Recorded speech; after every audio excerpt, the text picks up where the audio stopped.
Well, we had this afternoon this video conference with the 27 member states, also with Christine Lagarde and Josep Borrell, Mario Centeno, and of course the Commission, Ursula. Member states expressed sympathy with Italy and other member states that are severely hit. We need to work together and to do everything necessary and to act swiftly. It's a strong message shared by the member states. We stressed the need for a joint European approach and a close coordination with the European Commission. Health ministers and interior ministers should consult daily to ensure proper coordination and aim for common European guidance. During the meeting, information and practices were exchanged and 4 priorities identified. First, limiting the spread of the virus. Member states agreed that our citizens' health is the first priority and that measures should be based on science and medical advice. Measures need to be proportional so that don't have excessive consequences for our societies as a whole. The leaders further agreed that on this point they will share all relevant information through existing coordination mechanisms. Second priority, provision of medical equipment. There is an agreement to task the Commission with analyzing the needs and to come up with initiatives to prevent shortages. The Commission informed that it will continue its engagement with the industry and pursue joint public procurements. Moreover, the Commission intends to purchase personal protective equipment through the Civil Protection Framework with EU. It must be ensured that the internal market functions properly and any unjustified obstacles are avoided. Particular attention must be given to masks and respirators. Third priority, promotion research, including for a vaccine. The Member States stressed the importance of reinforcing efforts on research, and the Commission has already mobilized 140 million of funds and selected 17 projects to do this. And fourth, tackling socio-economic consequences. The Union and our member states, the European institutions together with the member states, we stand ready to make use of all instruments that are necessary. In particular, we will address any impact on liquidity, on support for SMEs and specific affected sectors and their employees, flexible application of EU rules, in particular as regards state aid and stability and growth pact will be needed, and it will be, of course, the responsibility of the Commission to take decisions with this regard. The Commission will also closely monitor economic developments in the Union and take all necessary initiatives. Member states and institutions will follow up closely and immediately. And of course, we will have the occasion during the next European Summit, the 26th and 27th of March, to take other decisions in case of necessity. Thank you. Thank you very much, Charles. The crisis we face because of coronavirus has both a very significant human dimension and a potentially major economic impact. And it's therefore essential that we act very decisively and collectively, first of all, to contain the spread of the virus and help patients, and to counter the economic fallout. And to let me be very clear, the Commission is working flat out on both fronts. The Commission has been entrusted to, first of all, coordinate the necessary measures in a daily phone conference with the health ministers and/or the ministers of internal affairs. Secondly, the Commission will assemble a team of epidemiologists and virologists from different member states to give us guidelines on the European level on a regular basis.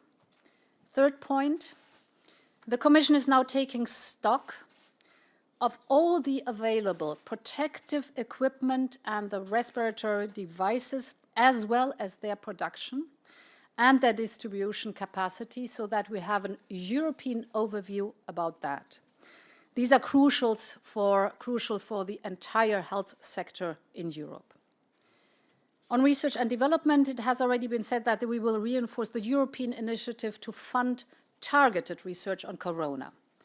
We have mobilized 140 million euros of public and private funding for promising research on vaccines, on treatment, and on diagnosis. And last sector, on the economic front.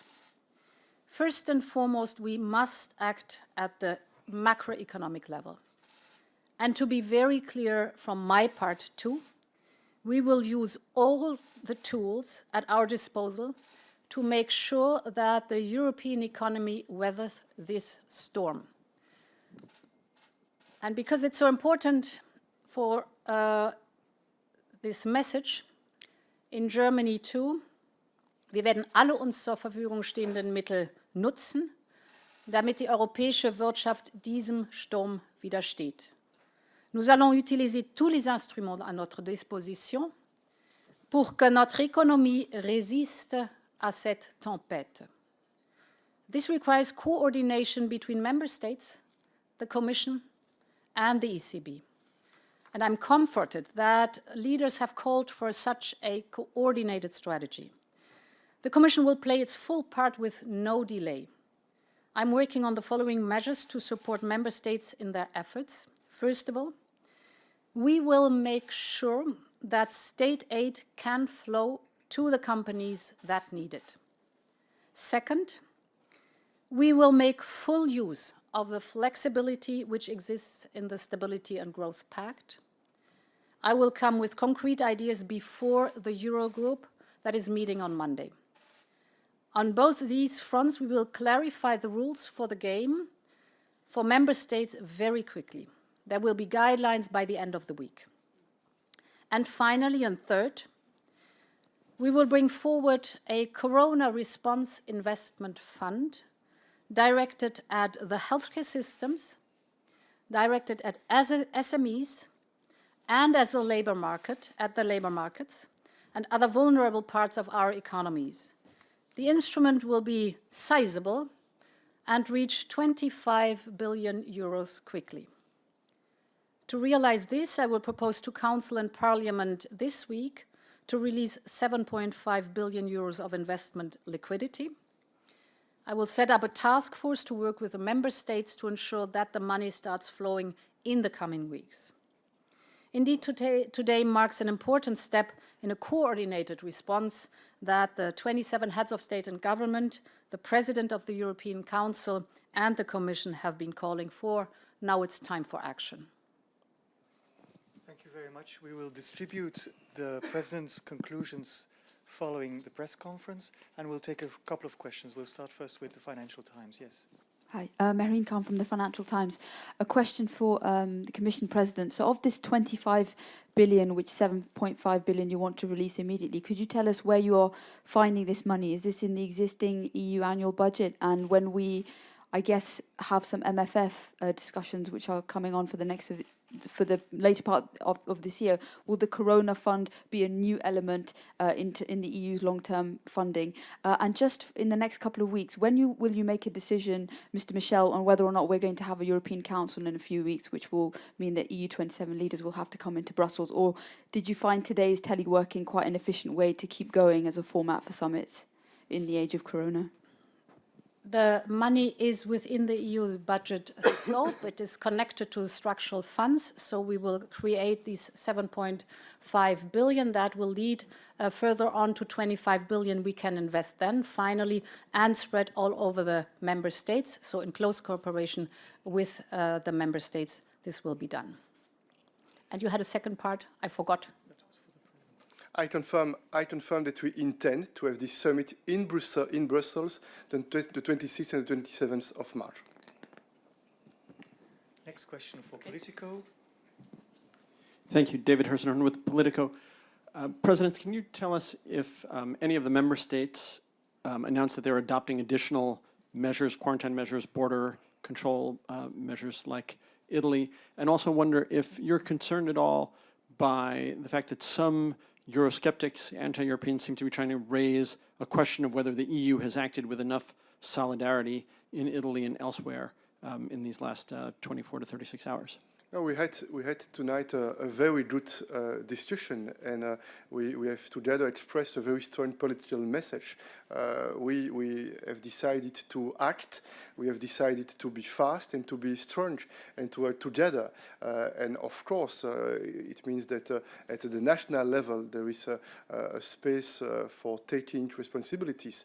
But the common goal, the common intention, is to work closely together, and that's why we have taken all these orientations. Yes, please. Next question. Thomas Meyer at the Austrian Daily Der Standard. We have seen today very robust measures by the Austrian government. So a shutdown of all universities.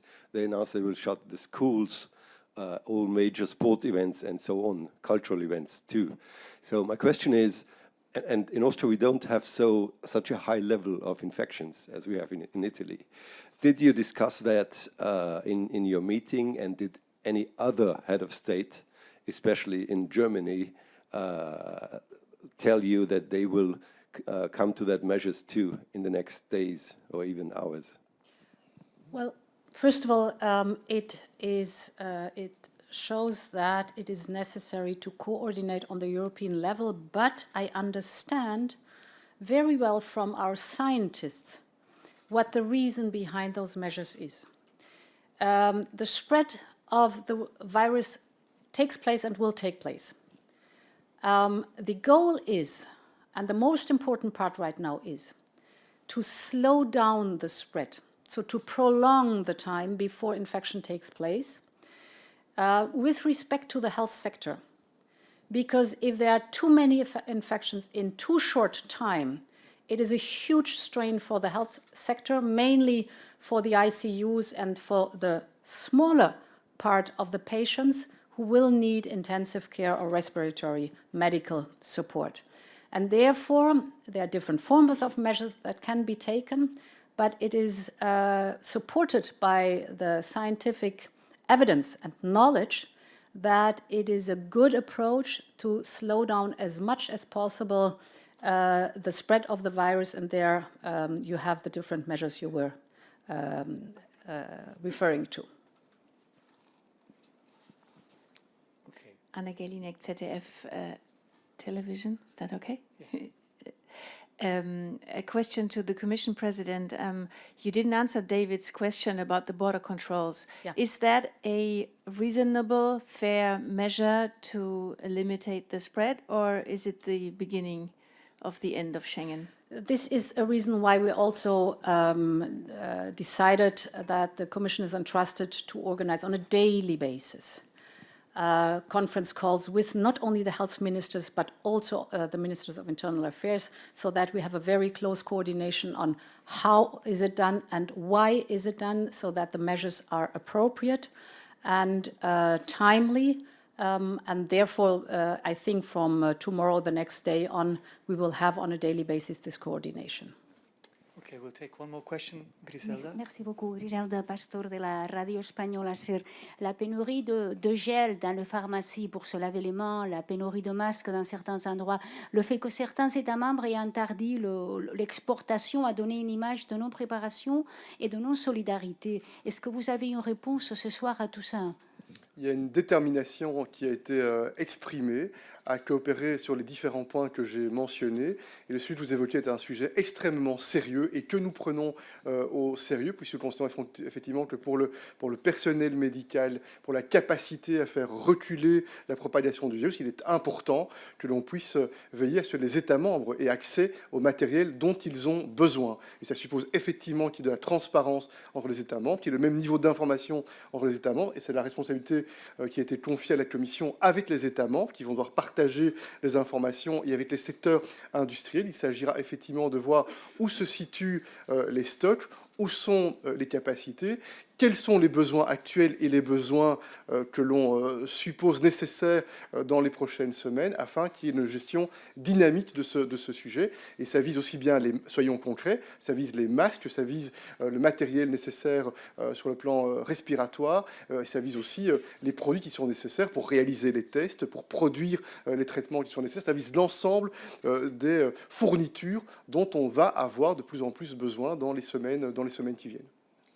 Thank you very much. Merci We'll beaucoup. distribute the text and we'll put it online.